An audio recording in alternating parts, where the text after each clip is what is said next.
এখন আমাদের জানা উচিত যে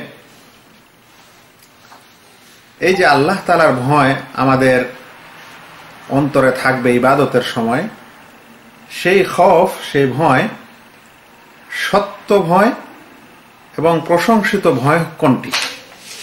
যে ভয় আমাদের অন্তরে থাকবে সেই ভয়ের মধ্যে যেটা প্রশংসিত ভয় এবং সত্য ভয় বলতে পারেন, সেটা কি? বলছেন যেটা সত্য ভয় সেটা হচ্ছে মা হালা বাইনাল আবদি ওয়া বাইনা মাসিয়াতিল্লাহি তাআলা। সেটা ওই ভয় যেই ভয় বান্দাকে আল্লাহ তাআলার নাফরমানি করা থেকে দূরে রাখে। যে ভয় বান্দাকে আল্লাহর নাফরমানি থেকে দূরে রাখে সেই ভয় হচ্ছে সত্য ও প্রশংসিত ভয়। আমরা সংক্ষিপ্ত আকারে ইবাদতের দ্বিতীয় রুকুন ভয় এ সম্পর্কে আলোচনা শুনলাম।